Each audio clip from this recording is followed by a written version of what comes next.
I've made 673 portraits and I still have a lot to learn. That number still gets to me a little every time I say it out loud. And here's the part that surprises people. Making that many portraits hasn't made me feel like an expert. It's made me feel like I'm just getting started. I want to tell you why and what that actually looks like day to day in the studio.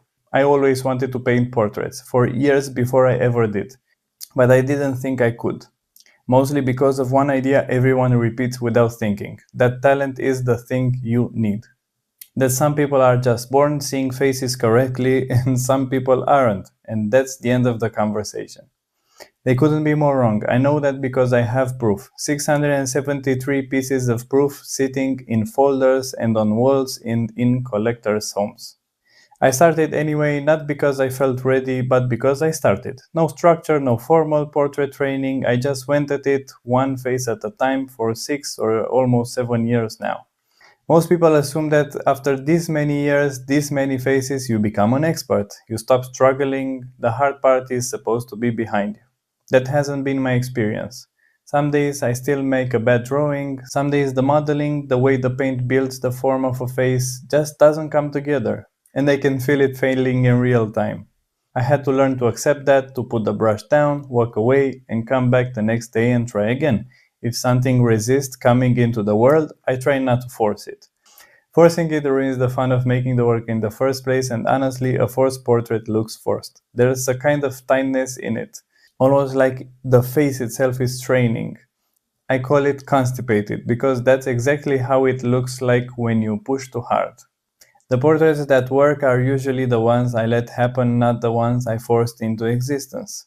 Here's the strange part nobody warns you about. The more you learn, the more you find out everything you still don't know. It's like a world slowly unveiling in front of your eyes. Not all at once. Very slowly, one face, one painting at a time.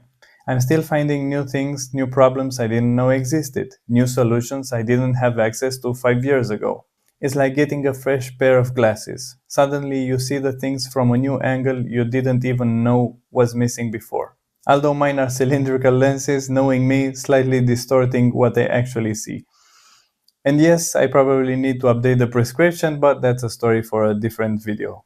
One last thing I want to leave you here, the more grip you have on something, the more freedom you actually have to play with it. Think of a master pianist. They can improvise, experiment, break the rules in ways that actually work.